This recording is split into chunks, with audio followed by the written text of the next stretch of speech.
Thank you, Madam.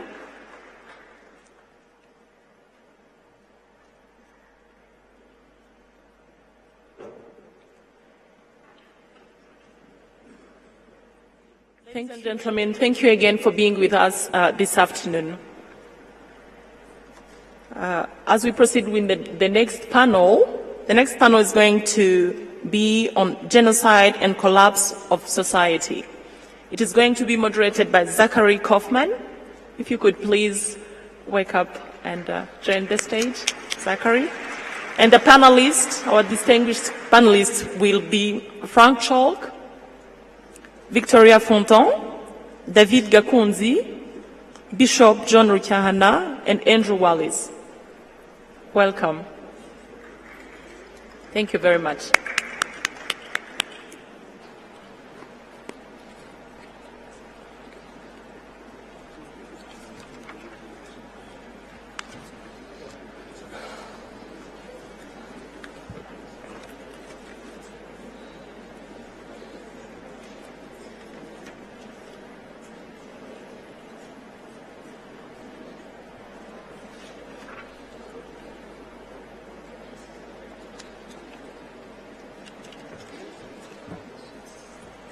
Zachary, the floor is yours. Thank you. It's a profound honor to be here today with all of you as we solemnly commemorate the 25th anniversary of the genocide against the Tutsi. Our panel is titled Genocide and Collapse of Society. Before we begin our discussion, I'd like to introduce each of our distinguished panelists.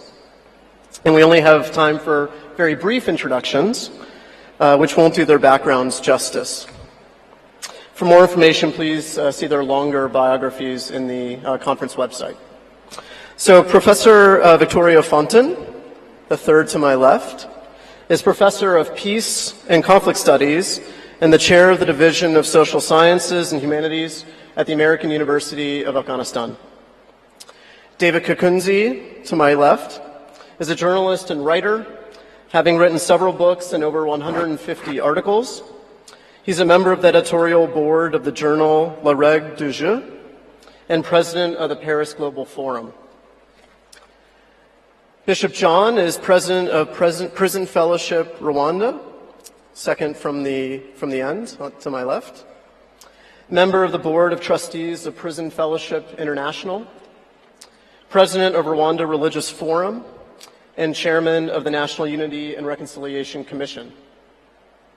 Dr. Andrew Wallis, at the end, is an academic researcher and investigative journalist.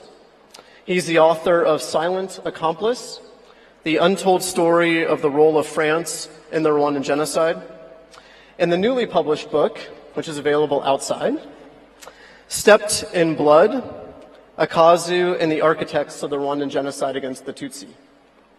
Finally, Professor Frank Chalk, second to my left, is the former president of the International Association of Genocide Scholars and the Canadian Association for African Studies. He's currently a professor and research director of the Montreal Institute for Genocide and Human Rights Studies at Concordia University.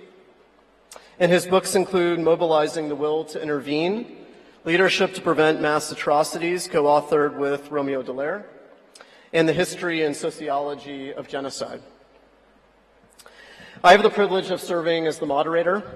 My name is Zachary Kaufman, and I've been coming to Rwanda for 20 years now, first to work for the U.S. government in the International Tribunal on the investigation and prosecution of genocidaires, and more recently as an academic. I'm currently a senior fellow at Harvard University, and I teach at Stanford University.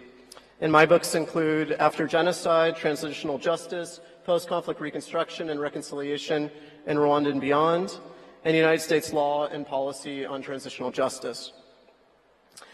I'd like to acknowledge my boss from 17 years ago at the Rwanda Tribunal, Barbara Mulvaney, if you could please stand. She was the senior trial attorney in the so-called Military One case, which successfully convicted Colonel Theodest Bagasora and others. And I just want to say how much so many of us are indebted to you and admire you for all that you've contributed to international justice. So thank you.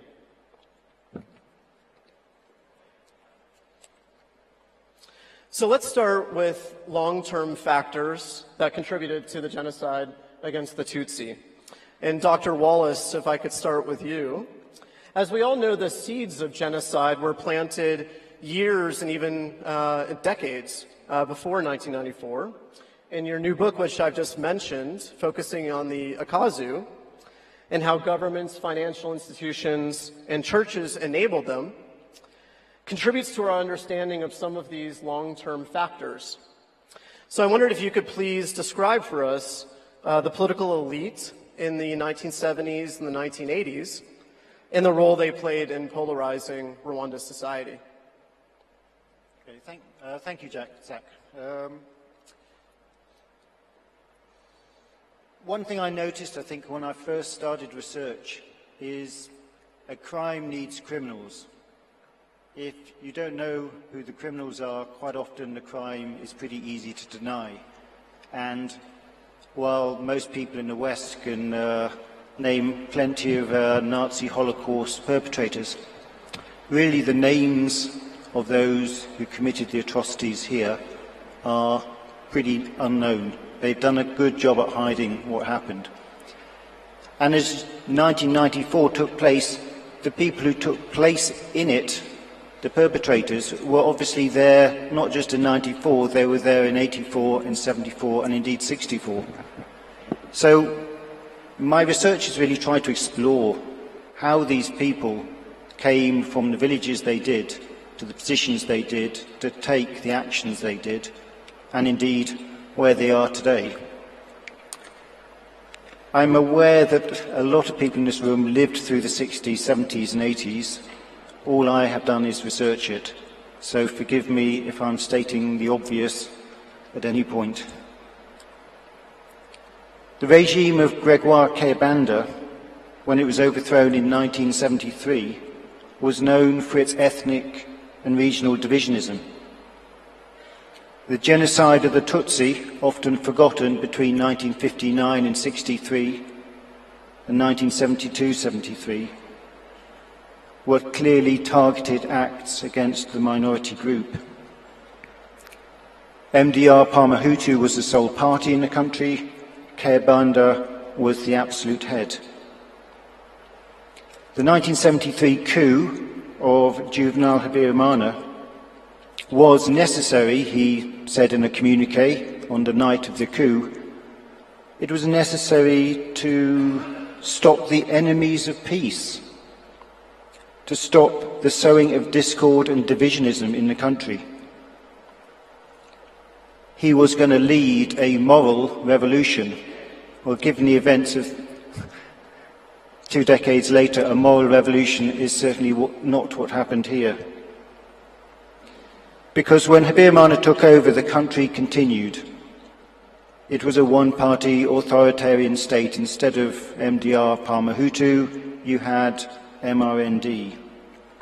You were born into MRND, you lived MRND, you died MRND. Ethnic and regional discrimination remained. But what I was interested in very much is, beside this authoritarian single-party state, was another state, a parallel power that really effectively controlled the power in this country, the Akazu, this small family group around the president's wife, Agathe, effectively ran the country from 1973 as a private business. Nothing could take place without their knowledge or agreement. Agathe, the president's wife, pulling the strings. Zed, the prefet of Ruhengeri. Seraphin, the half-brother, who ran the foreign exchange at the National Bank. Half-brother Elie Segatwa, in charge of intelligence. Army chiefs Laurent Serubuga and Pierre Celestin Rwagatafilita, running the army and the gendarmerie. Even the Catholic Archbishop Vincent Zengyumva, who sat on the MRND Central Committee, and the Anglican Archbishop Augustine Samahigo, fully paid up loyal members, not just of the single-party state, but of Akazu. And the Kazu, of course, was like a plant, a sort of rhizomous plant, so its tentacles reached out down through society, through the prefets, through the Burgmeisters, through the community leaders. If you wanted to open a business, you needed a Kazu to make that business prosper, or else it never stood a chance. Each of these Kazu at the top appointed their deputies, running down through every layer of society. It meant, of course, there was no social, economic, military, educational, health development. All the resources flowing into these projects flowed straight back out into a Kazu's private bank accounts. So Colonel Zekalije, who ran the education ministry allegedly, and Joseph Zuera, who was in charge of public infrastructure projects, became the country's first billionaires by the late 80s. All in all, you're talking about two states in the 70s and 80s rather than one. Thank you, Andrew.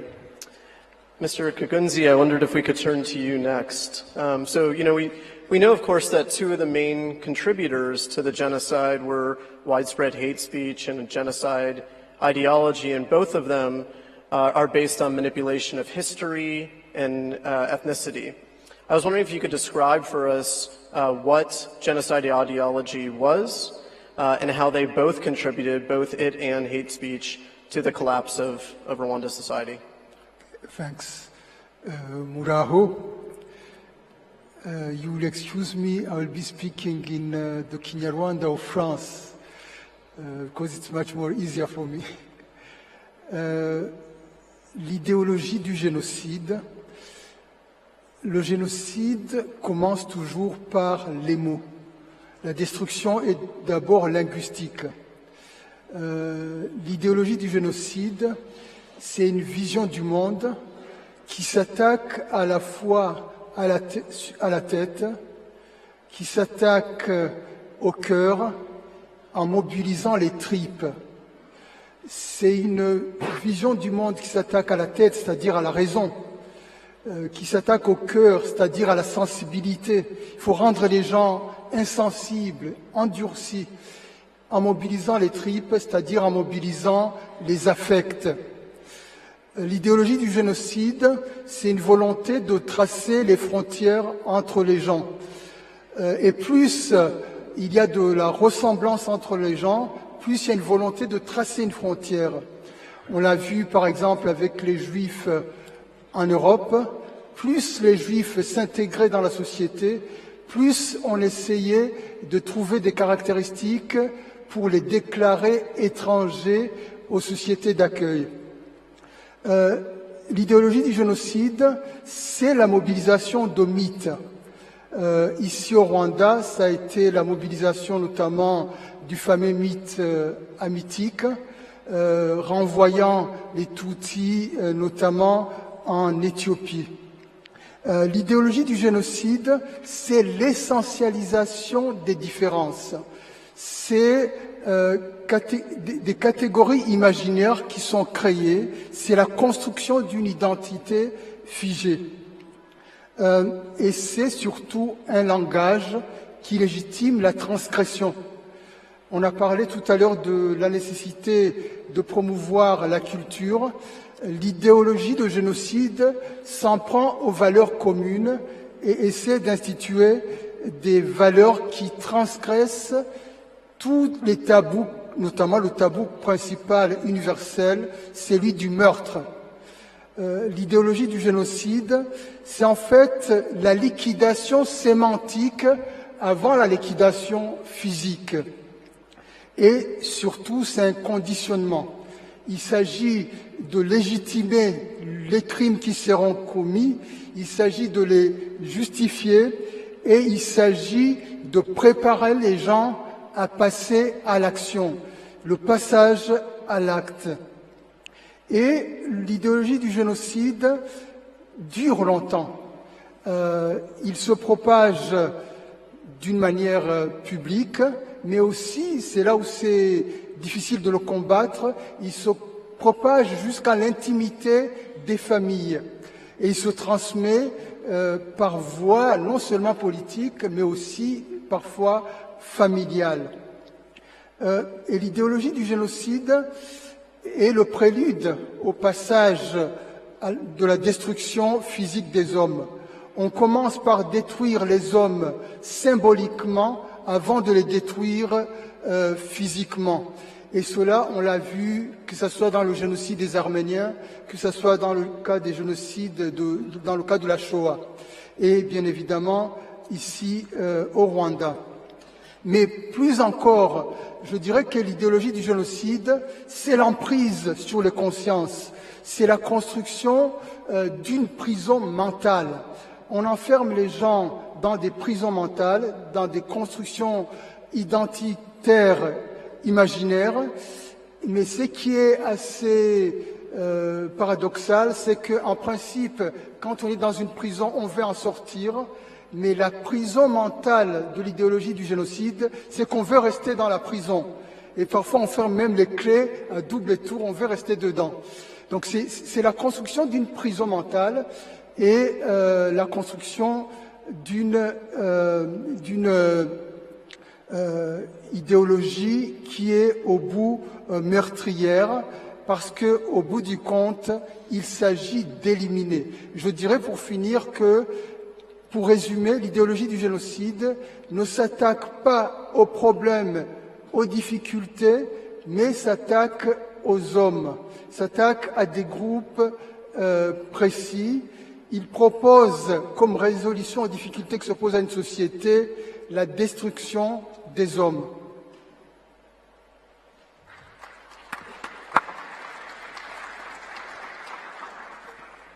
Thank you, Mr. Kakunzi. Professor Chalk, I wondered if we could continue talking a bit more about hate speech, as it's such a crucial component of the genocide. So soon after the genocide, you and some other scholars began publishing research emphasizing how print and broadcast media incited Hutu to commit genocide. But over the last decade, other scholars have attributed greater significance to different motives, such as a desire to avenge the assassination of President Habyarimana, peer pressure, and supposed concern about the RPF. So how do you account for this sort of shift in emphasis, and you know, what do you believe is going to be its long-term significance? Well, dare I say that's a good question, or questions. A number of the younger scholars who have studied the Rwanda genocide come from disciplines like anthropology and history, and also from political science. And I think one of the reasons that the framework or the model, sometimes we say the paradigm, for the analysis of the Rwanda genocide against the Tutsi in the evolving literature by professors at universities has to do with the increasing use of oral histories and testimonies based on interviews with génocidaires, or perpetrators of genocide, in their prisons or soon after they've been released. So books by such authors as Scott Strauss, Leanne Fuji, and others have this resource or evidence base. When we go out from universities to do interviews, at our universities, the ethics committees require that we follow a very strict set of rules. And the first principle is very much like the oath of Hippocrates for doctors. Above all, do no harm. So that means that there is no adjustment made by the scholar doing the research for the fact that he or she is interviewing somebody who may be responsible for anywhere from 1 to hundreds of deaths. And the interview is supposed to be conducted without any prejudice to the person who may already have confessed or plea bargained, admitting serious murders. Any murder is serious, of course. I think the major reason for the change in the framework is the problem of methodology, which is very, very slowly entered the picture. So slowly, most of us never noticed it was happening. So let me briefly list some of these problems. Interviewing inmates and using trial testimony without acknowledging that in the prisons, the prisoners often get together and cook their stories, make up stories. One exonerates the other, or if you can get out of jail earlier because you admit that you actually murdered a certain number of people, getting somebody to testify they saw you do it. And then the second prisoner who's helped will give false testimony about the first prisoner as part of the bargain. And we know that this happens. That means that when they're interviewed, these prisoners just tell fictional tales. And we are not really equipped to understand that they're fictions, that they're lies, unless we go into the villages and talk to the people who actually observed what they did.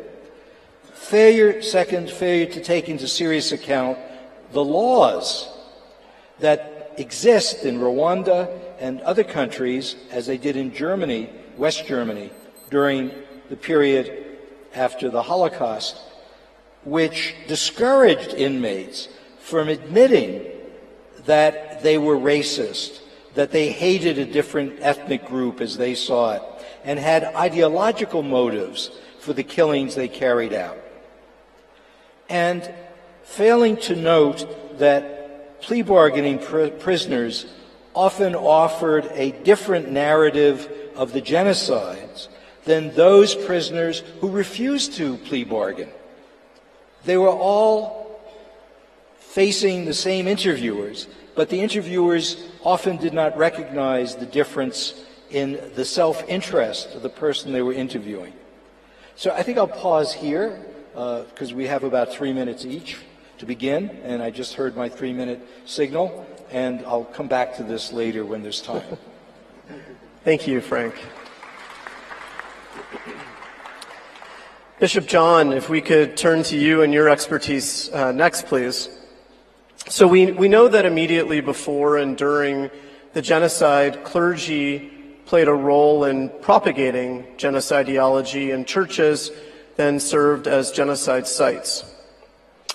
You know, what led such religious figures and institutions to diverge so shockingly and destructively from their mission? Thank you, moderator. I think you are doing a kindness to churches and clergy by introducing that question the way you do. I think what caused the problem with the missions and churches is the very beginning of their introduction. They did not take seriously their mission field. They did not research, they had an attitude towards them. First and foremost, it's not just before or shortly before the genocide and during the genocide that the churches and the leaders in the churches diverged from their mission. It's from the beginning of their making. It's at their introduction. Because the destruction of Rwanda as a state, the church, the leadership of churches got involved into it. And therefore, the making up of the culture of the destruction of the Rwandan entity as a nation and as a people, as concepts and as faith, was destroyed through as a process. So it is not an accident, it's not an about turn, it was a process from the beginning. First of all, the destruction of the Rwandan leadership, as it had naturally been grown by Rwandese, was destroyed partly. Actually, if you research and see the accusations of the leadership then of Rwanda, the king of Rwanda then was accused in a court in Belgium as an incest, immoral leader who does not qualify to lead the people. Therefore, he was deposed and was exiled on false accusation. And that accusation, the church was part of it. So you cannot be kind to this process and think that it was shortly and during the genocide, it was just a process. And the divisive theories that were taught in Rwanda were taught in church schools, in seminaries, in teacher training colleges, that the Tutsis were Hamites from Ethiopia and possibly from Israel, the Farashas of Israel, who came down through to East Africa and into interior of Africa, dominating with their cattle and military might and controlling the population. That was taught in schools, and I learned that when I was in school in primary. So it's not just shortly before the genocide that the church got involved into it. And the churches had the capacity and the power to instill humanity, to instill love, to instill the unity as the Bible calls for it, but they didn't do it because they had an attitude anyway.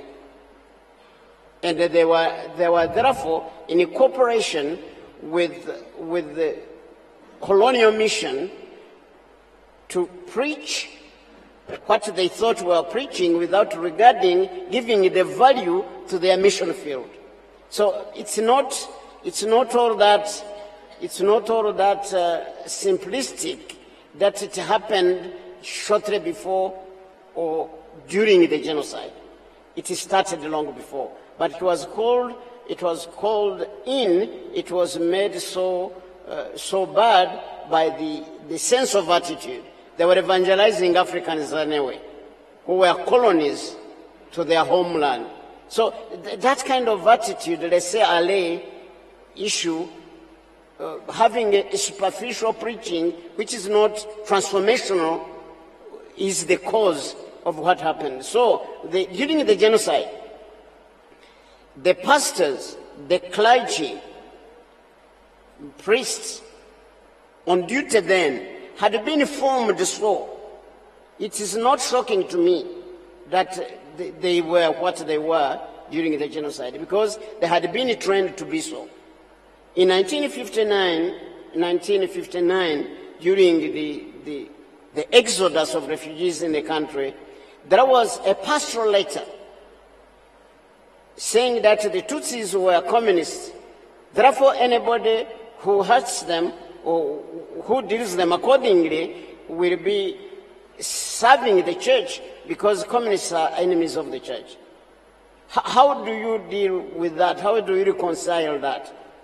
So it's not an issue of shortly and during. It has been an ongoing type of divisive attitude and life in the churches in Rwanda. And that answers the question I'm always faced with. How come that 85 of the Rwandan population were Christians and the genocide happened?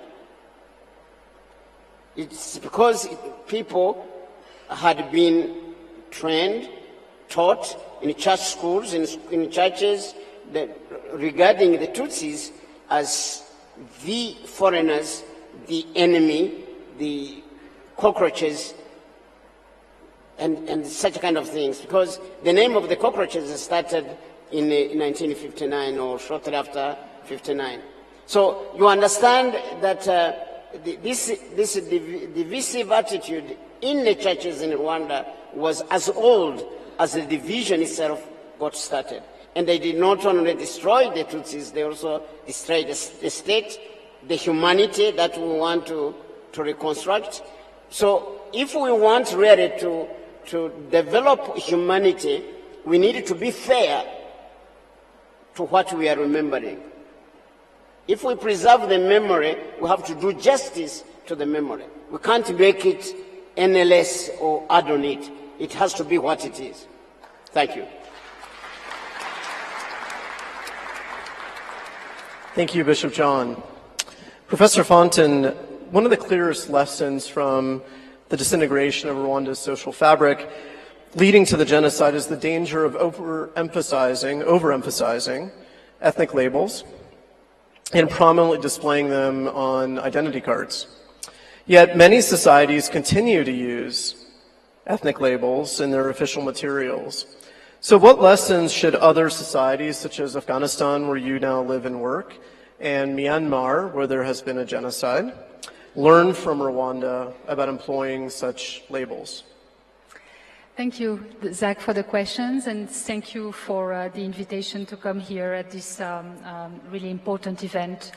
I would say that as I started my Peace and Conflict Studies class this semester in Afghanistan, I have focused a lot on Rwanda with my students, both in relation to the genocide against the Tutsis, in relation to the Arusha Peace Accords, and in relation to the success story that Rwanda has been since 1994.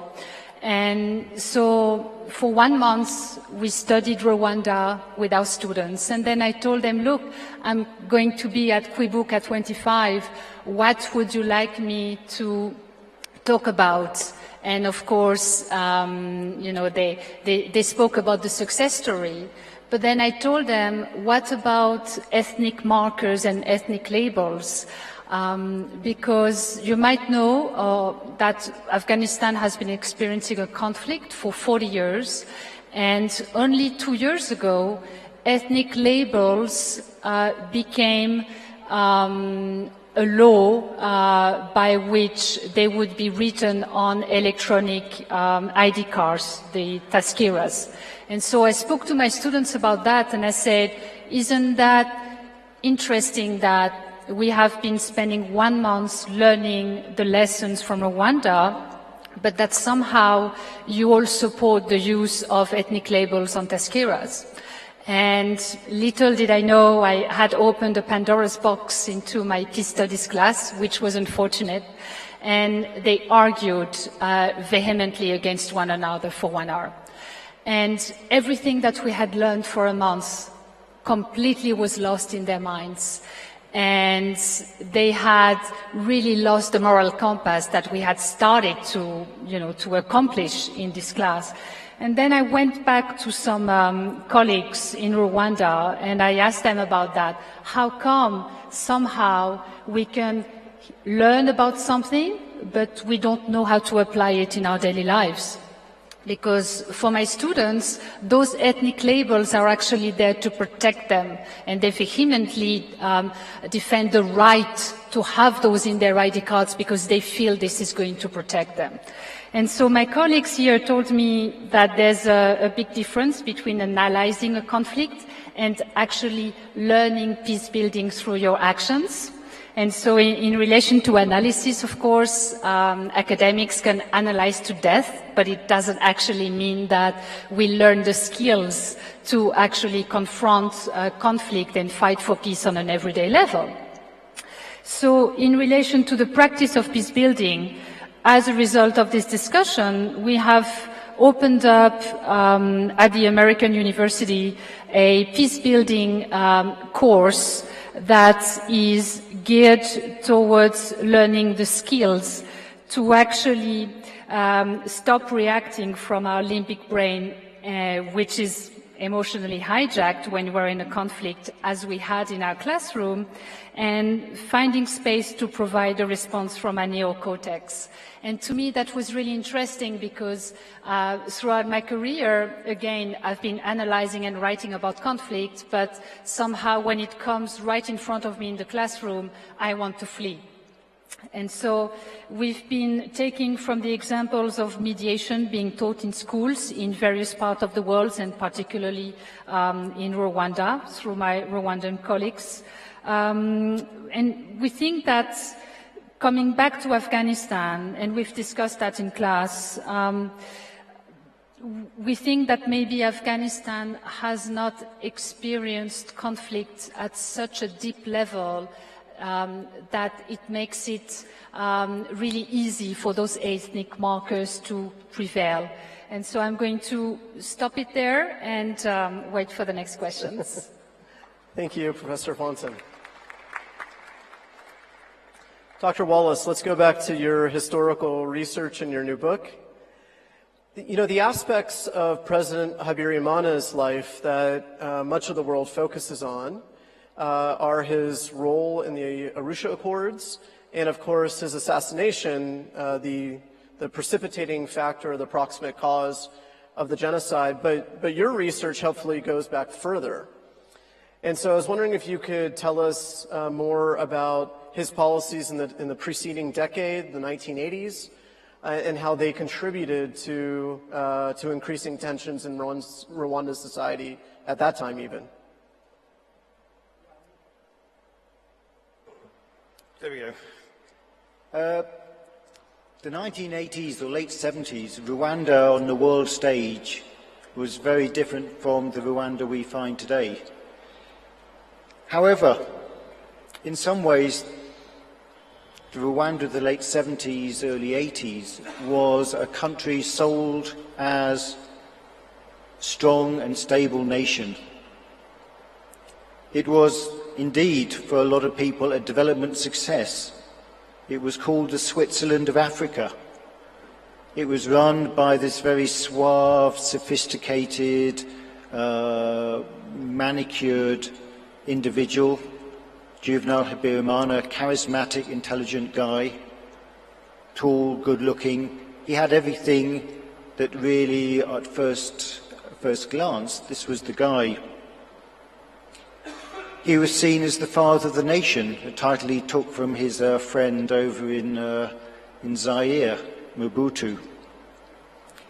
And his idea, well, Habyarimana had been brought up on the land. He had tilled the soil at an early age. He knew up in his church in Rambura, where his father had a small piece of land the Catholic Church had kindly given to him. He knew the hard life. And he based his one and only plan for the country on this. Every peasant here, every worker would work on the hills, and they would work all day, however long it took. They would be self-sufficient. So because of this, people really didn't need education. Very few went to secondary school, and by 1990, the one university here had mere 3,000. Half dropped out after the first year normally. Not only did they not need particularly education, they didn't need culture, and they didn't need art, they didn't need social advancement. Intellectuals were in fact a threat to the state. In 1980 there had been a lot of malicious tracts calling Habyarimana a despot and corrupt, and he had acted pretty swiftly against this and never trusted intellectuals again, not that he trusted them much before. Getting schooling depended where you lived. If you were in the south or the centre, if you were a Tutsi, the chances of getting what little schooling there was pretty small. Media life was one real paper, Invaho. There was one radio station, Radio Rwanda. There was obviously no television. For culture, your cultural highlight was to take part in the weekly animation. So you would go along and you would sing and dance and sing poems to the glory of Habyarimana and how wonderful he was. In fact, I heard a story that when the RPF invaded in October 1990, one of the FAR commanders, the Habyarimana's military commanders, was so overawed, didn't know what to do, he ordered his men into spontaneous animation as a way to somehow ward off the enemy. It didn't work. Religion, of course, you could be a Catholic or a Protestant or maybe a Presbyterian, but if you joined a non-state religion, state-approved religion like the Jehovah's Witnesses, you would be arrested and imprisoned. Umaganda, community work was a wonderful idea, but by the 80s it meant you would go along and give free work to one of Kazu's affiliates, and you would put in his coffee crops, which he would then benefit from, and you would lose your own land. Of course, all of this repression, the difficulty even to move from one commune to another needed a pass. A passport was almost impossible to get, was very difficult, and it meant in the late 80s, as coffee prices plunged and drought and famine took over in the south of the country, there was no plan B, and you were left with a huge amount of malnourished people, some dying indeed of famine in the late 80s, with nowhere to go, unemployment, disillusionment, no hope, nowhere to turn by 1990. And I'll just finish with a very short story just to prove that. I mean, Habyarimana himself took 6 months. People were dying in his country. It's not a huge country, as we know. He took 6 months to get down to Gikongoro to see what was going on. And he went to a pig farm, and he was shown around this model new pig farm. And as he went into the areas where the pigs were, he noticed the pigs themselves were very, very thin and malnourished. And he turned to one of the workers there and he said, "Wow, what is happening here? Look at the state of the pigs. So thin, so malnourished." And the worker said to him, "Sir, Mr. President, we are also thin. We are also malnourished." The worker was led away fairly swiftly after that and not seen again. Thank you, Andrew. Mr. Kakunzi, I wondered if we could turn back to you. Well, it's certainly the case that many are aware of how print and broadcast media incited the genocide generally. Fewer really understand how it did so on a day-to-day basis. And so I was wondering if you could please share with us specific ways that hate speech incited or sparked atrocities. Les médias ont constitué une arme de destruction massive durant le génocide. Les médias ont permis de massifier la haine. Les médias ont permis à ce que ce génocide devienne un génocide populaire, pour reprendre le titre du livre, du très bon livre de Jean-Paul Kimonyo. Sans les médias, peut-être que ce génocide n'aurait pas atteint les proportions qu'il a connues.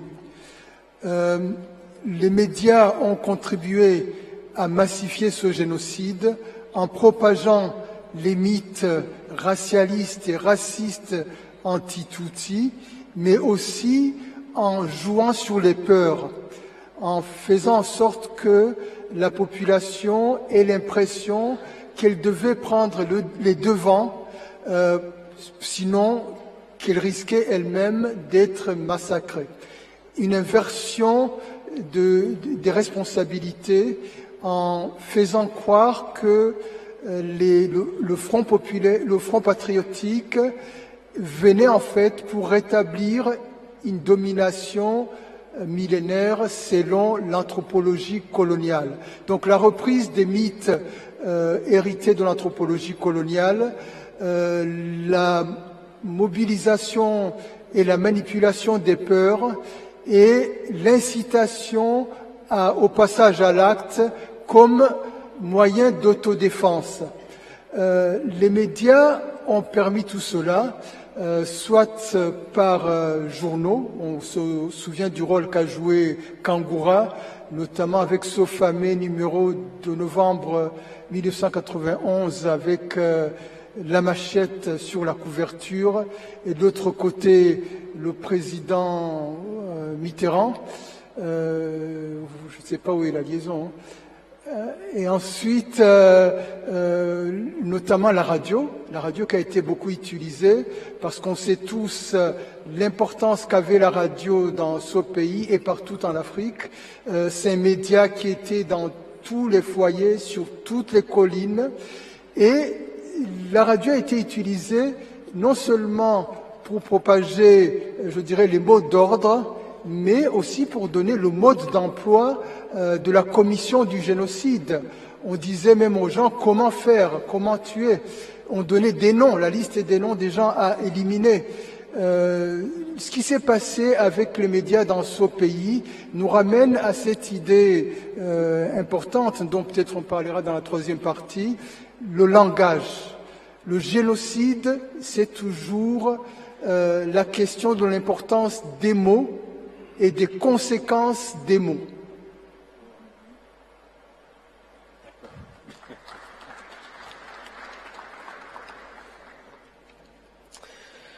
Professor Chalk, the UN International Criminal Tribunal for Rwanda has been the subject of significant controversy and criticism, including recently on the topic of early releases.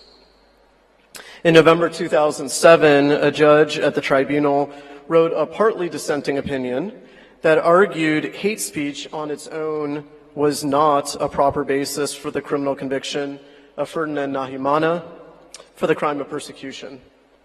And almost 10 years later, the same judge reduced Nahimana's 30-year sentence to time served and ordered his release from prison. Do you believe that incitement to commit genocide should be considered as an inchoate crime? And in your view, do analysts possess the tools to establish the causal connection between speech and action such that these findings could withstand rigorous scrutiny in a court of law? Yes, I do believe that dangerous speech likely to produce violence against identifiable groups should be considered a crime all by itself, even if it does not result in violent physical attacks. The very fact that in the right framework, in the right political and social situation, a match is thrown towards the kindling, which has already been soaked in gasoline, should be a crime, regardless of whether the violence follows. And it's true that we lack the social science tools to accurately measure the impact of those words that my colleague referred to, those terrible, hateful words. We cannot predict 100%, but we do observe what logic calls concurrence. That is, when A happens, B often follows. And on a probability basis, it is a lot more likely that violence will follow against identifiable groups when these words are uttered in a very tense political situation or in the midst of a civil war, perhaps. So our problem, I think, is this. The whole thrust of the recent science, social science literature is to lower the estimate of scholars about the importance of ideologically motivated hatred and killing, to diminish its importance based on the testimony of perpetrators about why they killed. And this happens because some of my colleagues are not paying enough attention to what has already been discussed by the bishop and others. The indoctrination of generations and many, many social groups in Rwanda before the genocide to accept the idea that Tutsi were foreigners, as the bishop mentioned, to accept the idea that they were feudal exploiters and always would be feudal exploiters, to accept the idea that their idea of heaven was to have Hutu serfs or slaves, etc., and that they always wanted to dominate society. Also, our colleagues failed to acknowledge that perpetrators of murder always lie about their motives. Hardly any prosecuting lawyer has had the pleasure of walking into an interrogation room and hearing a murderer say, you know, I hated that bastard because he was a Jew, because he was a Tutsi, because he was from this group or that group. No, I killed for the reasons that Zachary summarized, because the people in my village came to me and said, if I don't join them, they'll kill me. I killed because I was afraid that the Tutsi would kill me or re-enslave me. I killed because I felt solidarity with my brothers who were doing the killing, and I felt I had to be part of what they were doing, or else be ostracized from the social group. So what are we going to do? Well, in the next round, I'll talk a little bit about some of the ways that we can introduce new laws and new regulations which will make dangerous speech a crime when it is uttered, regardless of the consequences, in certain circumstances. Thank you, Professor Chalk. I'd also like to add to that point that another reason that it makes sense to criminalize hate speech, of course, is because if you don't, you would miss the opportunity to stop, prevent, punish certain kinds of speech before the actual conduct occurs. And so why should we wait for genocide to happen before trying to address genocidal incitement? Another thing I'd like to add, not only is it certainly the case that people, including murderers and genocidaires, may have motive to lie about their motives, but also, you know, we humans, I think, sometimes are bad at knowing fully our own motives, or even remembering them if they happened years ago. So there's lots of reason to distrust what is self-reported in the studies that you're mentioning. Professor Fontaine, as Professor Chalk and Mr. Kudzinzi have discussed, print and broadcast media played a significant role in inciting and orchestrating the genocide. And since then, of course, there have been innovative developments in media around the world. So if it had existed at the time, in what ways could social media have played a mitigating or exacerbating role in ethnically based fear and hate speech in Rwanda? And how can current conflict settings inform our understanding of social media's potential role in the collapse of society? Well, thank you. This is a really complex question, and I believe that every conflict is different when it comes to social media, either mitigating or exacerbating the conflict. If we take a conflict that we all know, a recent conflict in relation to the exacerbation of that conflict, the rise of the Islamic State on social media and the consequences that it had on its attempt at state formation in Iraq and Syria between July 2014 and now, we can see very clearly an example of social media exacerbating a conflict.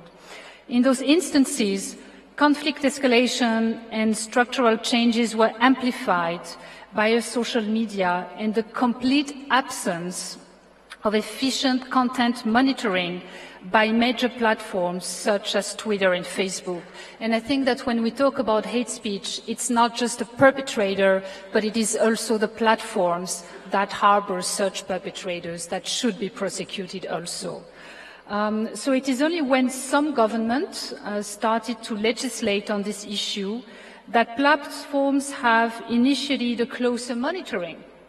Governments can definitely play a more active role in ensuring that social media does not exacerbate polarization, but they cannot be the answer either. So what I would say also is that in relation to exacerbation, we usually tend to select and read stories that go with our own interests. We follow the feeds of friends who think like us. And so in relation to the exacerbation of conflict, it is likely that the more we think along certain lines, the more we're going to see those exact same lines on social media replicating our thinking.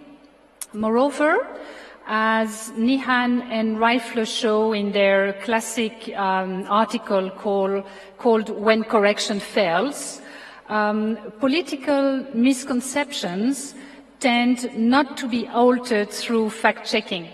This is because audiences are already polarized when they access contradictory information. So at the end of the day, if you're told that something is actually not true, chances are you're going to find excuses to say, well, actually, maybe it's not true in that instance, but it is in another.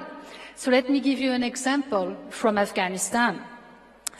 A typical example of this is a 10-year-old video of the Taliban flogging a woman that has become viral on social media in Afghanistan at the beginning of this week. And as we know, 10 years in a conflict situation is a long time. And it is really evident in relation to the actual peace talks that are taking place right now between the US and the Taliban. It's evident that the Taliban of now are not the same of 1996 or 2001. Actually, they're on Twitter. That's a big difference.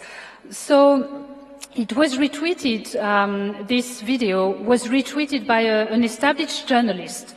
And in her tweet, the video was captioned, "A newly published video shows that Taliban lashed a woman in Nuristan for singing," etc., etc. Why are we making peace with those people?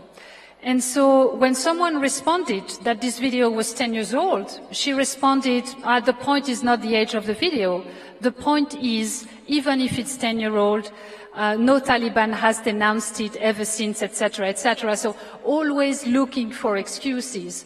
And I find that in a conflict like Afghanistan today, that is trying to negotiate peace, when the Taliban on social media are actually the good guys and the spoilers are the political elite of Kabul, it really means that we have a strong problem and that somehow social media that belongs to those elites is not helping at all and is maybe spoiling that peace.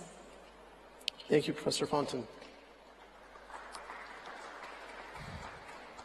Speaking of international actors, Dr. Wallace, we often focus on the international community's deliberate neglect of Rwanda immediately before and during the genocide. Can you please share with us your findings on the international community's longer-term response to growing tensions dating back to the previous decades? One of the interesting things, I think, looking back at the 70s and 80s, and I'm sorry for this potted history you're getting, is the reaction of the international community. There's a lot written by some very eminent and distinguished researchers on the reaction of the West and the United Nations in '94. Looking back in the 60s, 70s and 80s, though, Rwanda was clearly a desperately poor country run by, in the First and Second Republic, two very authoritarian individuals. So how did the international community react? Well, certainly, as we said, in 1973, when the coup happened, the first thing Habyarimana did was send his emissaries all around the Western embassies in Europe. And they stood there at the Foreign Office in London and in Paris and in Brussels, and very much is to say, this is a restoration of peace, not an act of war. This coup is fine, you can trust me, I'm a good guy. And it was very believable. The West wanted to believe this. They wanted to believe they could work with this man. They asked no questions. They didn't ask, for example, what happened to the former regime? What happened to President Kayibanda? What happened to his politicians and his military? I mean, obviously the result was within 2 years they were tortured and they were dead. But no one asked any questions. The West didn't want to know that. They didn't want to know about the other violations of human rights which happened in 1980 after a coup attempt against Habyarimana. There was sort of an acceptance that this was a good Catholic who went to Mass. This was this charismatic, intelligent man. In 1979, Habyarimana hosted the 6th Franco-African Summit here in Kigali. A great day, great celebrations, 25 Franco-African leaders turning up here, led by President Giscard d'Estaing of France. Success on a world stage for Rwanda for the first time. And as the 80s went on, that continued. In 1987, when you had the anniversary there of independence, you had Maureen Reagan turning up to represent the US. You had an emissary from Gorbachev turning up to represent Russia. You had world leaders, you had the King of Belgium, and of course you had his best friend, François Mitterrand. Aid budgets reflected this. So Habyarimana's 5-year plan in the mid-80s was costed by the Rwandan government at 232 billion, of which he expected to pay 40. The rest was going to come from his foreign aid friends, the World Bank, the IMF, and these friendly countries. But obviously, most of this money was pilfered. It didn't go to education and health and social projects. It didn't go to building a united and peaceful society. It went to building Akazu's bank balances. And what is the biggest pity, I think, for me, is when you look into the 90s, this policy by the West, by advisors like Peter Molt, the German advisor here, who was very close, and Charles Jenneret, the Swiss advisor, was they just kept going with this support of Habyarimana, even when the massacre started at the beginning of the 90s, even when the famine continued, even when they knew of the corruption, they continued to back this guy who was killing his people. Thank you. Thank you, Andrew. So let's turn now to the future, and perhaps some reasons for hope, and maybe some lessons learned. So let's start with Bishop John. We've already talked about the destructive role that the church played in Rwanda before and during the genocide. Can you tell us a little bit about what role churches are playing today in Rwanda's reconstruction and reconciliation? Well, thank you, moderator. I think the churches in Rwanda, like any other institutions in Rwanda, are all faced with the challenge, and the true challenge, to face the truth and responsibility of our past. As you know very well that the church was not alone in the destructive role. As we shared, then the state was, then the media was. So the church today in Rwanda is as embarrassed for its past as any other institutions is embarrassed about what they did in the past. First and foremost, they allowed themselves to be used Today, the church is challenged, and by the help of the national leadership, I am grown to believe that the English saying is true, that things rise or fall on leaders. We do believe very strongly that given the leadership we have in the country, churches have no choice but to re-examine their former performances, and then be able to redesign the mission in the Rwandan community and the Rwandan field of mission.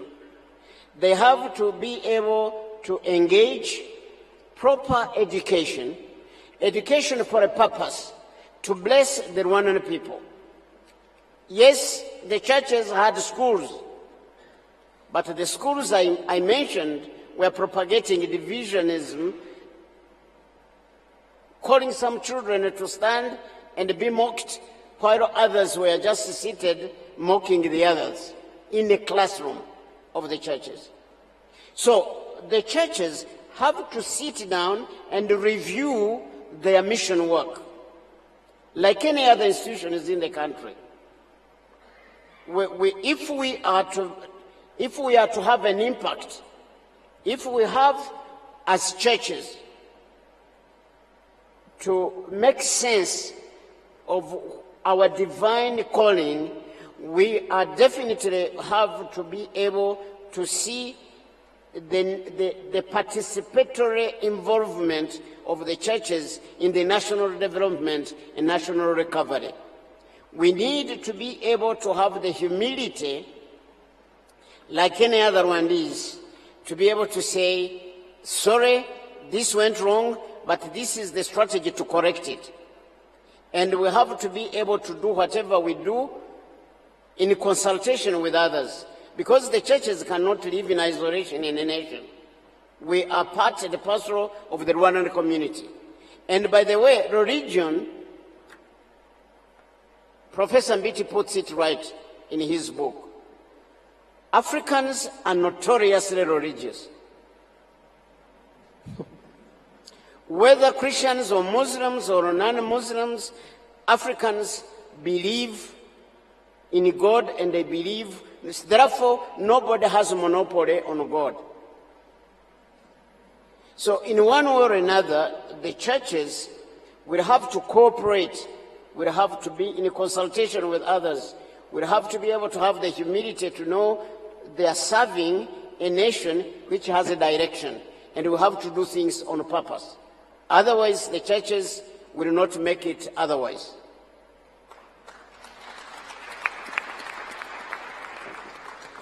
Thank you, Bishop John. Mr. Kuzunzi, let's turn to you. As you've discussed, genocide ideology was a leading contributor to the genocide, the atrocities in 1994. In recognizing how myths and misinformation contributed to these views, how has Rwanda tried to address these beliefs since '94 to combat them, and how successful has Rwanda been? Il y a 25 ans, le Rwanda était l'exemple de ce qu'il ne faut pas faire. Et aujourd'hui, 25 ans plus tard, le Rwanda est l'exemple de ce qu'il faut faire.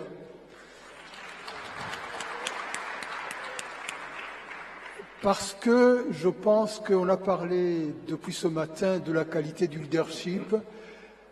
Ce qui caractérise ce leadership, contrairement par exemple à la dynamique génocidaire, c'est cette capacité d'affronter les problèmes, d'essayer de résoudre les problèmes.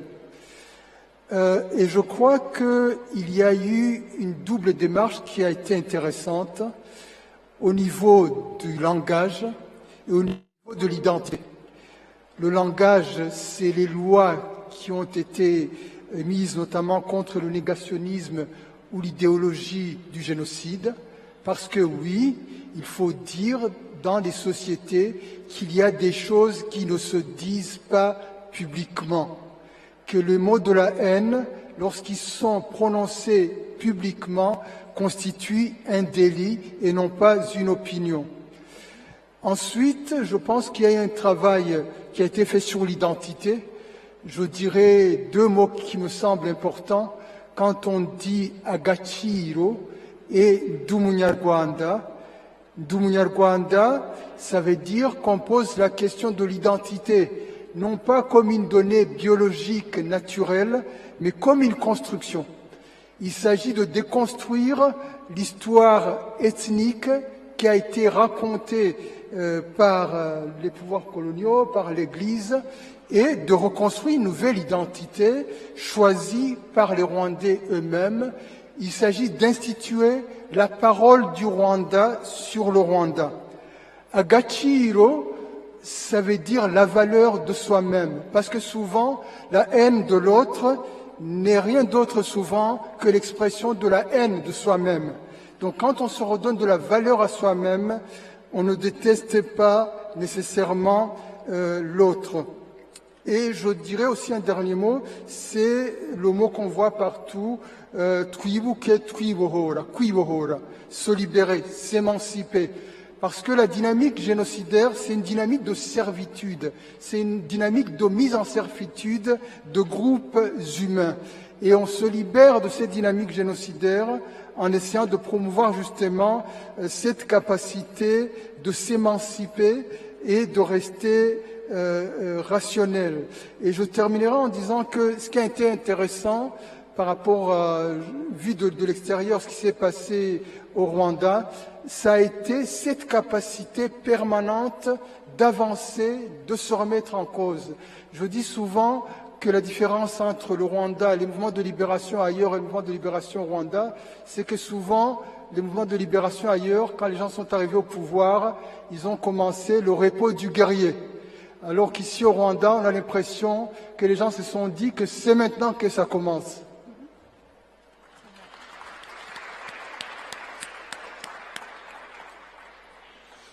Professor Fontaine, you previously mentioned how social media can play a destructive role in society, but as with much of technology, social media can be used for good as well as ill. And I wondered if you could please share with us briefly a few examples of how social media can contribute positively to peace building in preventing genocide or in post-conflict societies. Thank you, Zach. And I heard the word briefly, so I will emphasize on that.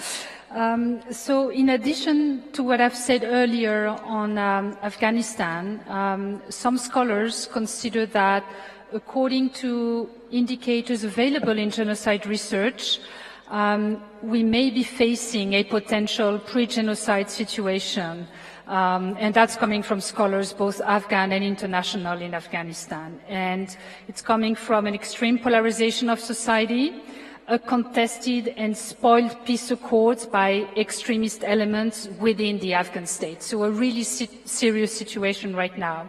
So there are many examples that can be pointed out, some positive examples that try to mitigate that. And I would say, before I mention just 2 examples out of 3, several important factors need to be highlighted. First of all, critical mass, which of course comes from social media. The importance of the traditional media teaming with social media. The presence of a strong civil society, and also the existence of peace journalism focusing on contextual and investigative reporting, as well as highlighting the presence of peace initiatives within society in order for the story not to be dominated, and the narrative not to be dominated by negative polarizing elements. So I have 2 examples. The first one that I really would like to emphasize on is the Tabassum movement, located in the southeastern Ghazni province, and it is located to the, it is related to the persecution of the Hazara community. It is a minority in Afghanistan, the only minority that doesn't have a big, strong warlord to defend it. And the trigger of the Tabassum movement was when the Islamic State in Khorasan abducted 7 Hazara civilians And when the population found the beheaded bodies of those civilians after a month, including 9-year-old Tabassum, whose smiling pictures was largely shared on social media. Her picture became viral and triggered massive Hazara and sympathizers protests across province. The change that it brought, that social media brought, was to emphasize support from across ethnic divides in Afghanistan. So much, in fact, that Amrullah Saleh, a former spy chief of Afghanistan, offered free trainings to the community on intelligence gathering to mitigate the potential escalation of conflict. So the social media has been a really important catalyst there.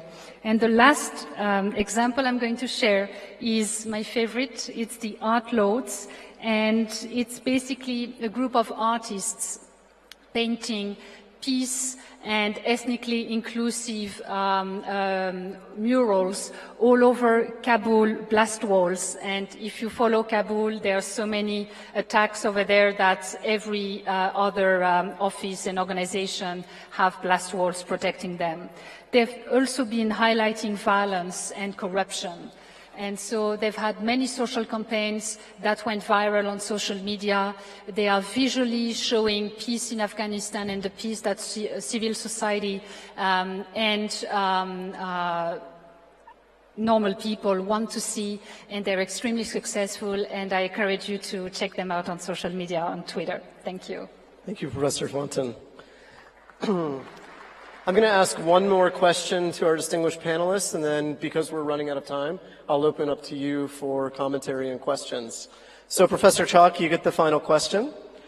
The crux of the legal debate over the crime of incitement revolves around the supposed difference between, on the one hand, supposed mere hate speech, and on the other hand, direct and public incitement to commit genocide. So where do you see international criminal law heading?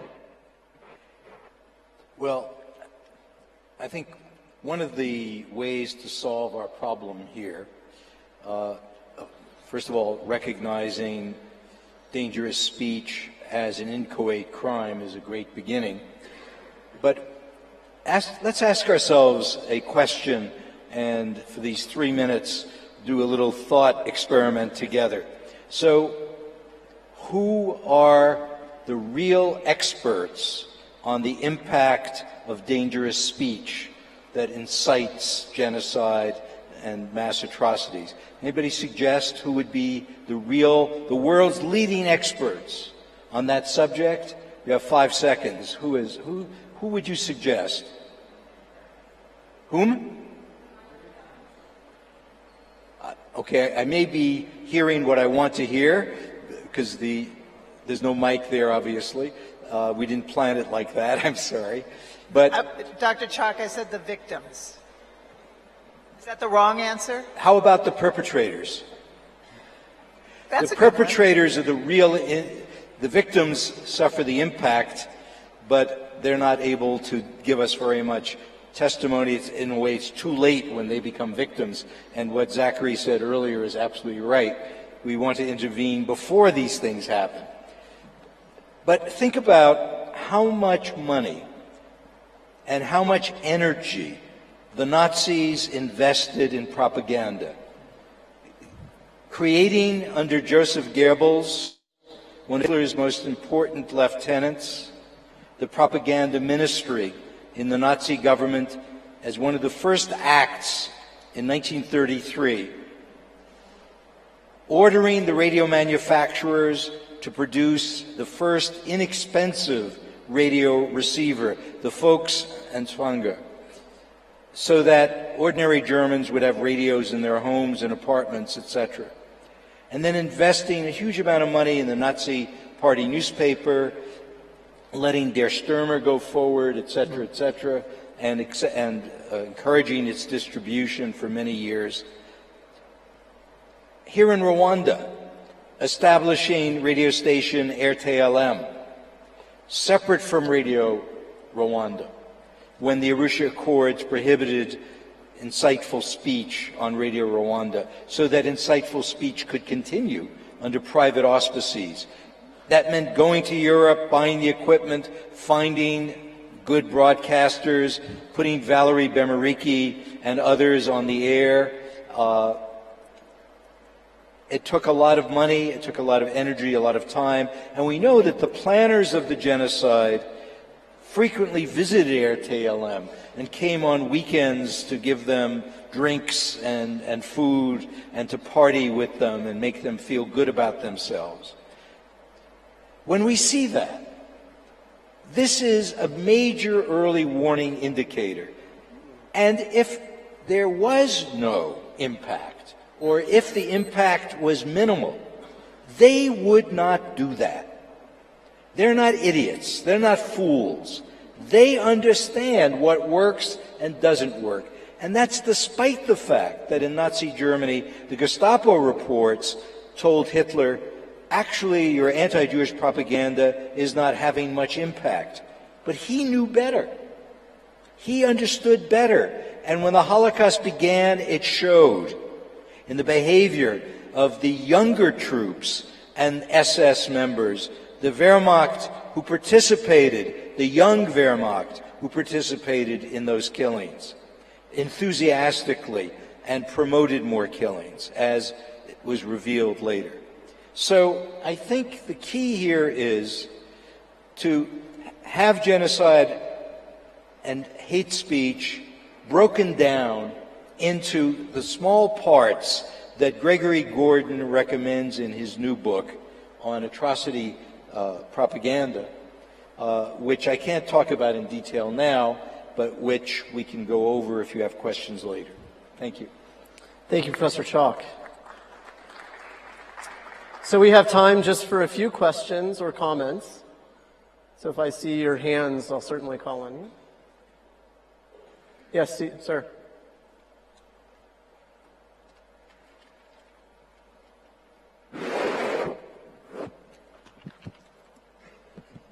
It's on.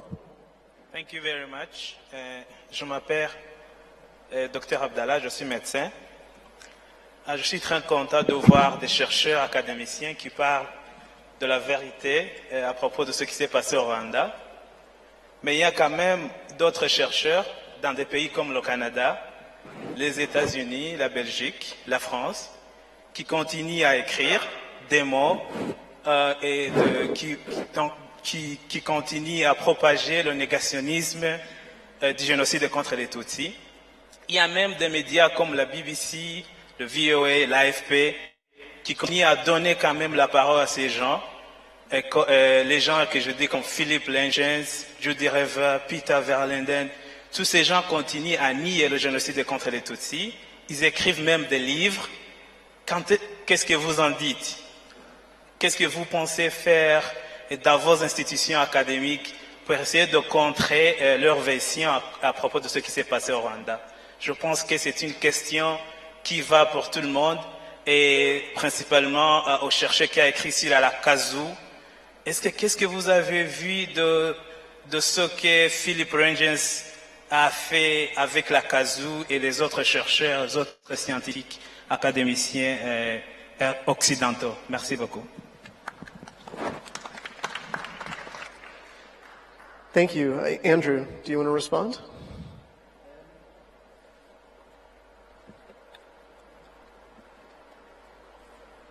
October 1990, the invasion happened on the 1st. 4 days later, there was a staged fake attack here in Kigali. As a result of that, Habyarimana rounded up about 3,000 or 4,000 people and stuck them into various prisons, and there was a lot died of illness there before they were ever tried for crimes obviously they had not committed. Shortly after that, there was genocidal massacres took place up in Kibelira. Around 600 or 700 were murdered there just because they were Tutsi. Very shortly after that, in Belgium, in Brussels, there was a press conference. And into that press conference came 4 men and the Rwandan ambassador, who was at pains to say that he was nothing to do with it, it would just happen to have taken place. Those four men were dubbed the Four Musketeers by the Belgian press. They included Philip Retjens. They sat on a platform. They didn't mention Kibelera. They didn't mention the fake attack. They didn't mention the 3,000 or 4,000 people rounded up. All they mentioned, of course, was this disgraceful Ugandan invasion of the country, breaking international rules. Didn't mention the Tutsi refugees. It was a bit of propaganda. At the end of the genocide in August 1990, Newsnight BBC news programme broadcast a panel discussion about what had happened. Philip Retjens was on that as well, and surprise, surprise, it was the same view. So, to be honest, I take what these guys say with a large shovelful of salt, because I think you have to know their background. For any researcher, you need to know their background. Why are they coming from where they're coming?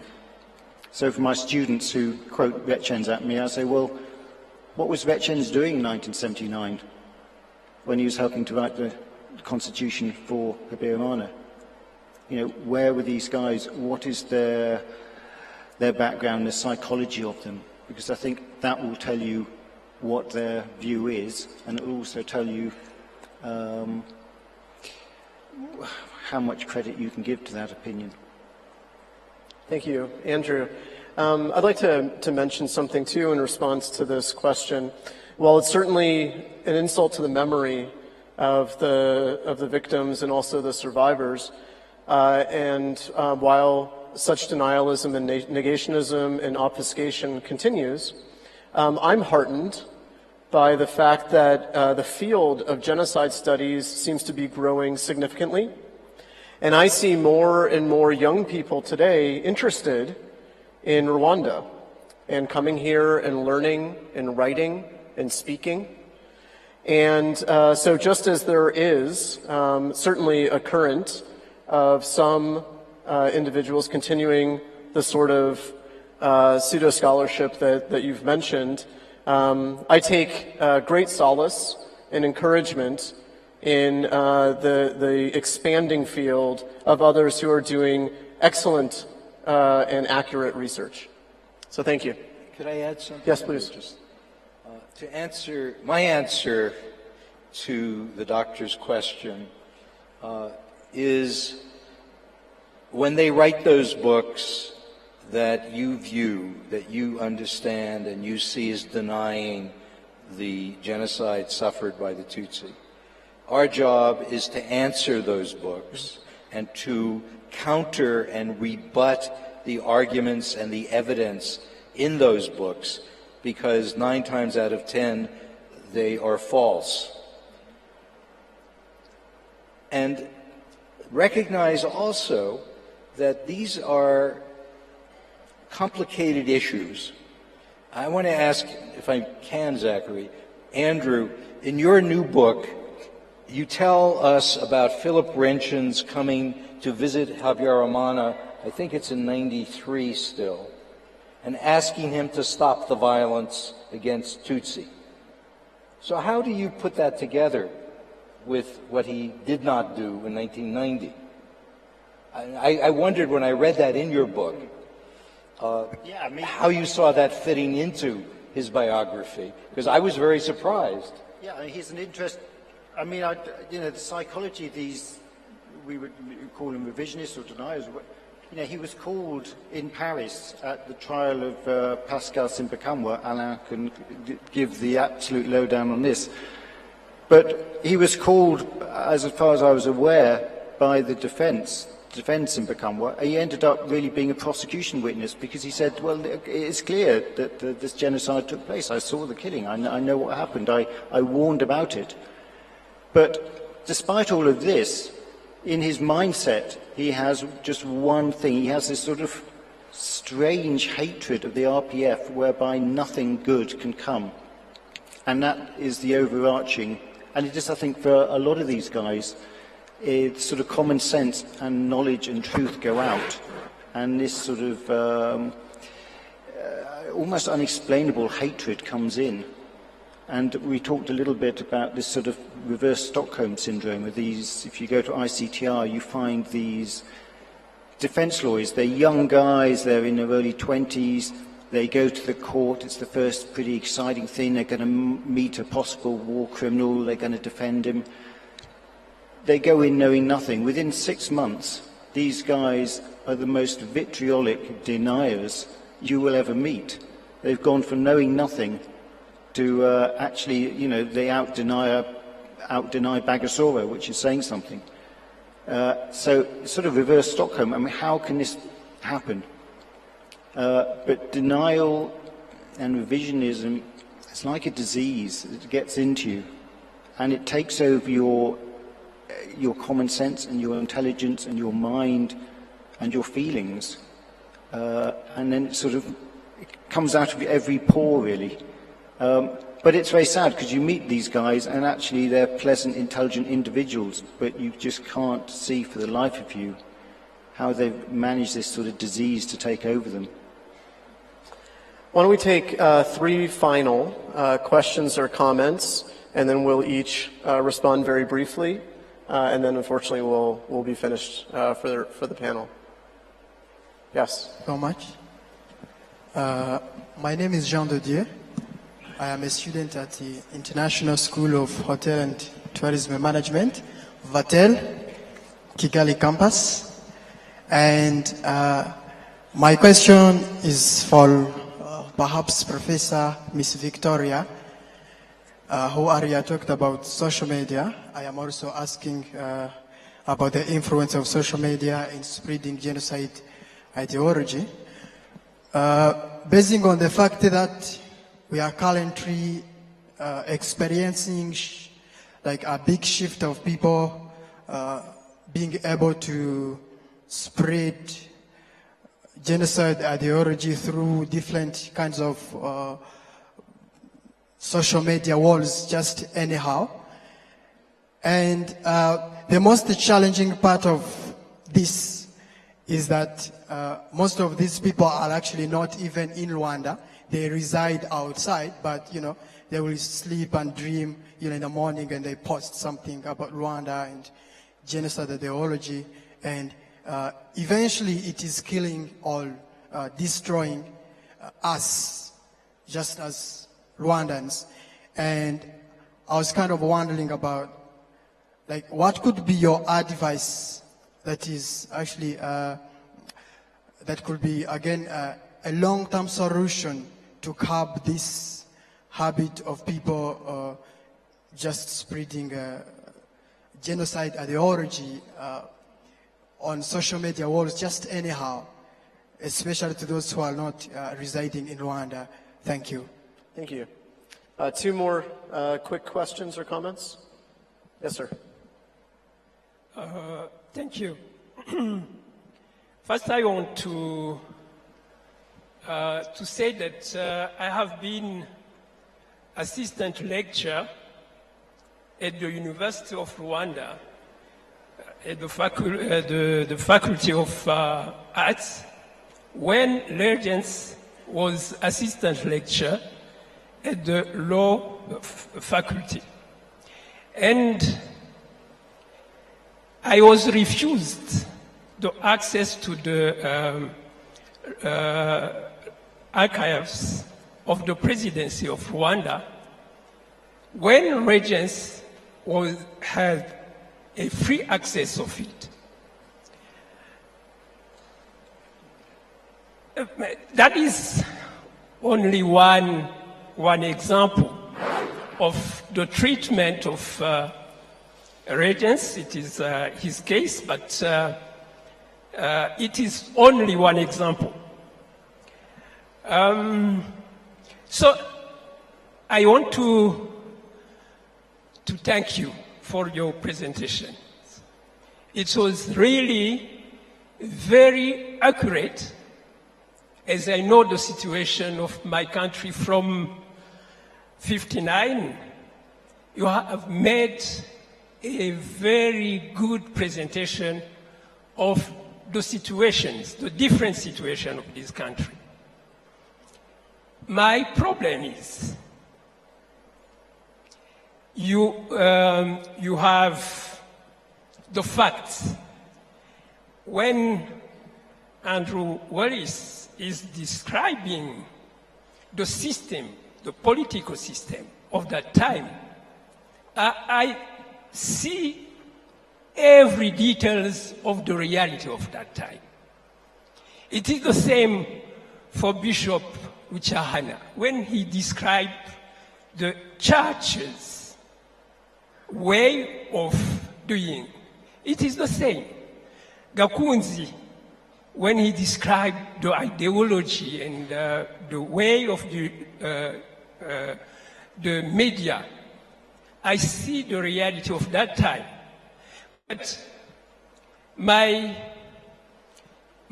problem is, you have already responded on it from the question put by Doctor. But my problem is it possible to have a session between you and the academicians like regents? Because to respond through writing, I think it is not enough. We need to have these two systems. One built on facts, and the other one from just manipulation. We need the confrontation of the evil and reality.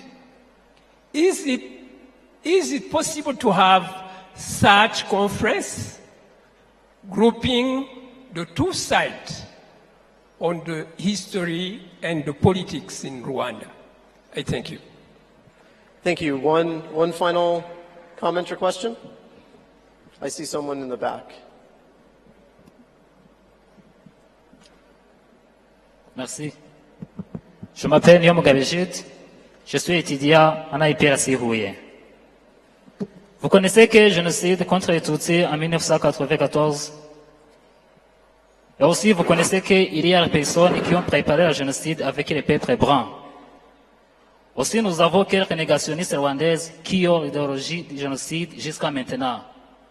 Monsieur Gakunz, quel est le message que vous pouvez donner à ces négationnistes? Merci.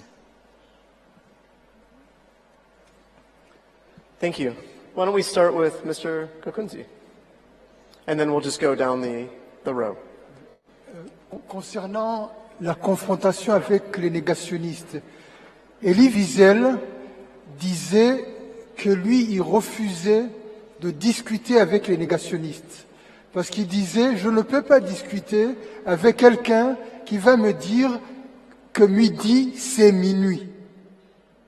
Qui va vous dire que ce qui est blanc est noir. Qu'il est impossible de discuter avec quelqu'un qui refuse le réel tel qu'il se présente. Qu'en fait, c'est dépenser son énergie pour rien. Mais en même temps, quand ces négationnistes-là portent le débat, par exemple, dans les médias, il est de notre devoir de les confronter. Parce que là, il s'agit non pas de les confronter eux, mais de gagner la bataille de l'opinion, la bataille de l'éducation, de l'opinion en général. À ce moment-là, il faut les confronter. Ça renvoie aussi à la question des médias sociaux. Il y a une haine qui se répand sur le racisme, sur l'antisémitisme, et c'est terrible sur tous les réseaux sociaux. Alors, quelle est la solution? On peut passer toute sa journée à répondre aux messages de haine, on ne va pas y arriver. Alors, soit il y a une régulation qui est faite par Facebook, par Twitter, par rapport aux messages haineux, soit on risque de passer toute son énergie à démentir aux gens qui n'ont rien à... La vérité ne signifie rien pour eux, ils sont dans le mensonge. Le mensonge est consistant de leur approche et leur culture. Mais, évidemment, moi j'ai eu à me battre contre Pierre Péan. On s'est confronté dans les médias et avec d'autres négationnistes. Et quand il s'agit de la bataille pour les médias, il faut y aller. Il faut écrire évidemment des livres pour qu'on laisse des traces. Primo Levi disait que leurs geôliers dans les camps leur disaient « On va vous exterminer et si jamais il y a un qui sort, on ne vous croira pas.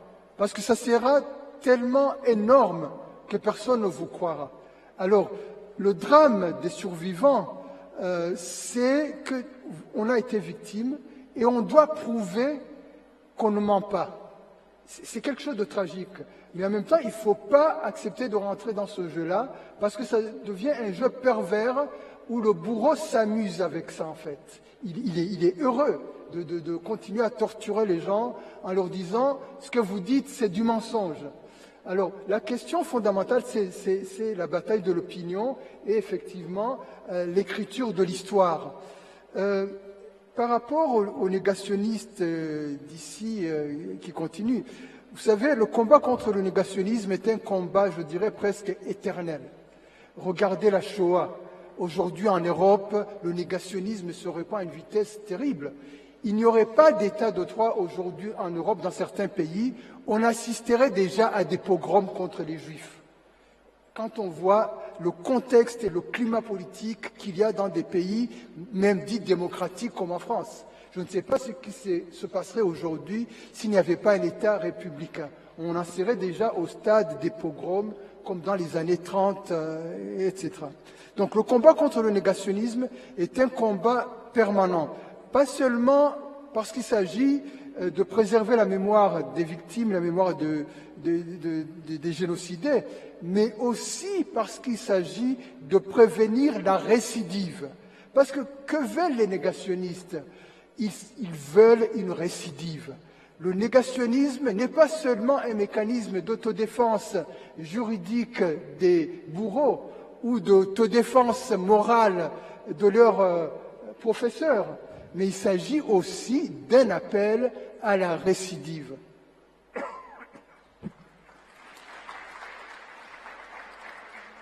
Merci, Mr. Kukunzi. Professor Schock. I'm sorry. Go ahead. Any final thought? Yes, indeed. Okay. One of the questioners asked us, would it be possible to have a discussion that would include an individual like Philip Renchins, orally rather than just in writing?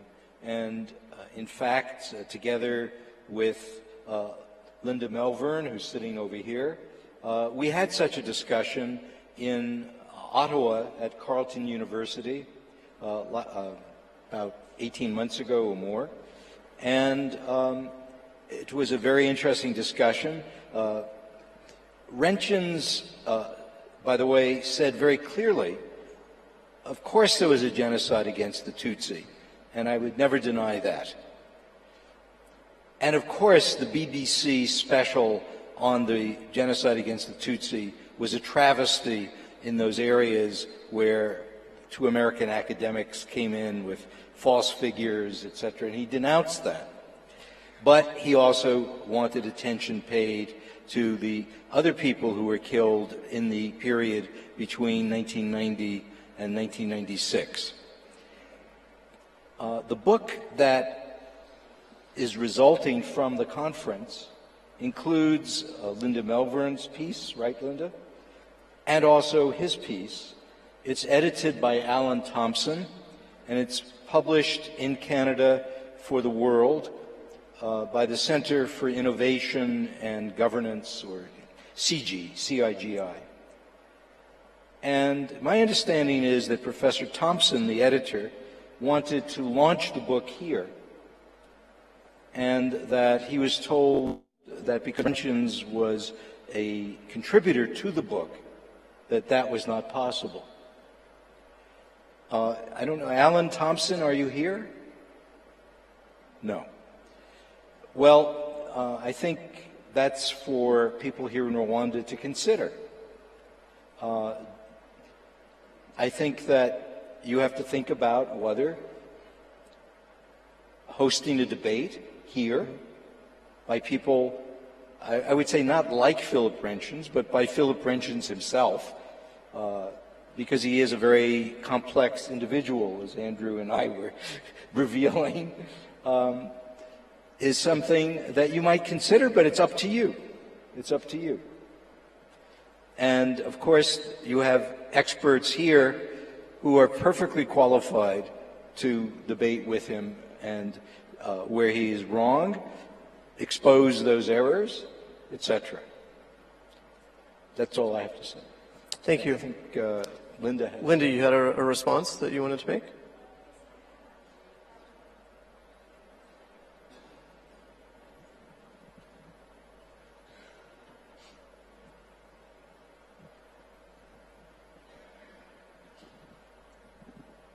I'm sitting next to Martin Goga, who was the head of a commission to investigate BBC's Rwanda's Untold Story, which was an appalling piece of work, I think we can all agree.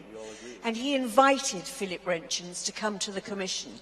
And Philip Renchins sent the rudest response back. It was absolutely appalling. I did not agree that Philip Renchins should have been invited to the conference in Canada because he was legitimised. If you invite him to such events, he does get legitimacy, and I don't think he deserves it. He is the sort of denier that you need to decode. You know, it's hidden in what he says. And I think that it did our cause, our anti-denial cause, enormous damage to invite him and also to include his piece in that book, Frank. I'm sorry. Thank you. You're entitled to your opinion. Thank you, Linda. Professor Fontaine, a final thought? Final thought in relation to the question on social media, to add to what my colleague David has said, I would say it's about accountability. Accountability is possible in partnership between governments, platforms, and civil society organizations, but it's about choosing one's battle. One cannot spend an entire day arguing with deniers, but by choosing the most, by asking for accountability in relation to the most virulent ones, I would say that social media would become a much safer environment to actually contribute to, and would definitely could be used in a much more constructive way in relation to sustainable peace building. Thank you. Thank you. Bishop John, please. Thank you, moderator. I think I would propose that given the researches that are circulating even in some of the books, there are things that possibly we need to make priorities and do. If you reflect on what Gerard Prunier said, he said that the RPA have a very good, superb vision, but they will not be allowed to engage it because they will be exposing and doing what the superpowers did on them. Of course, he was mocking the good vision. But I think what we need to do, more than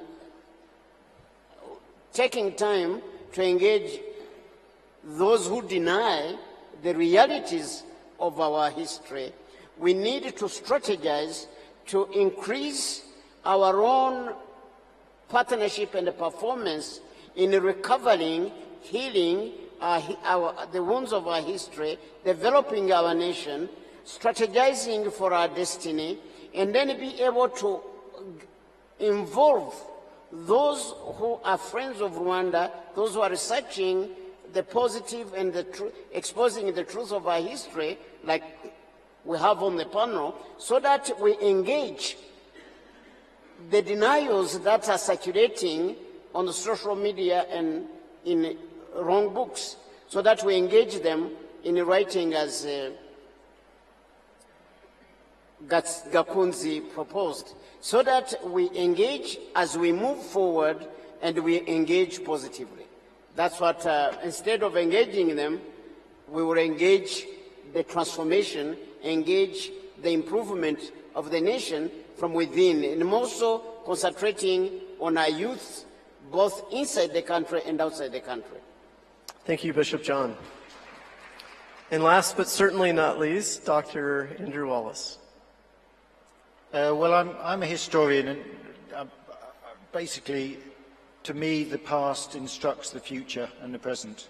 And if you lose track of your history, you lose track of who you are, you lose track also of where you're going. And so it is so precious, and we're getting on to this topic of denial here, which is a little bit off, but there was a wonderful book I read about Auschwitz recently, having spent some time in Poland in February. But the fact is, the road to Auschwitz is riddled with lies. And the road to Gudua is riddled with lies, and Kishiguru is riddled with lies. And what that means is, where these deniers get in is where the history is not known. And the soil underneath the history is loosened every time a denier comes and puts their views out. And so you have to solidify that soil. And the soil is the documents, it is the witnesses, it is the archives, it is the testimony, and it is people knowing the history. And then the denier will find it difficult to loosen that soil.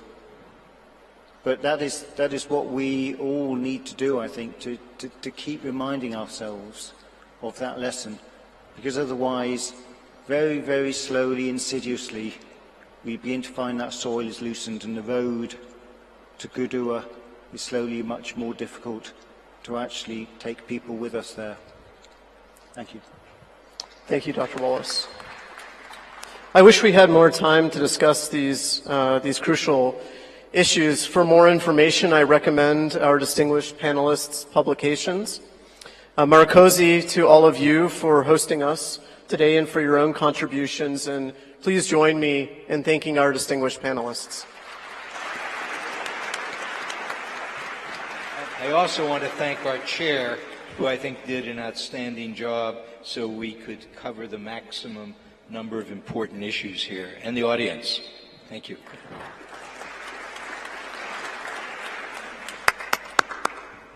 Thank you very much, panel. Thank you. Thank you, Zachary. Thank you, everyone. Frank, Victoria, David, John, and Andrew, thanks a lot.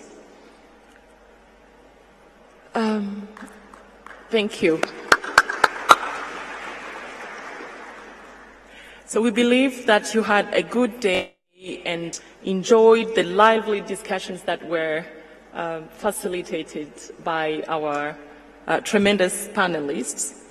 As we conclude, a few announcements that I would like to make. First of all, I would like to give you a bit more details about the Café Littéraire that is being organized this evening. So in continuation of today's discussions, but in a different format, the Café Littéraire is going to be themed, it's in French, Penser la mémoire dans une dynamique de sauvegarde et de transmission aux générations futures. So it is being held at the Kigali Conference and Exhibition Village from 6 p.m. to 8 p.m. It is going to feature the works of Mrs. Virginie Brinker, Monsieur Kulsilamko, as well as Jean-Marie Vianney Rurangwa. The event will be led in French. The conversation around preserving the memory of the 1994 genocide against the Tutsi will include performances by Agahozo Shalom Youth Village, which is an institution that empowers Rwandan youth to build lives of dignity. Simultaneous translation will be available, and transport facility will be proposed to participants who want to directly go to the venue from here. The protocol will help you and direct you to the right bus shuttles. For those who want to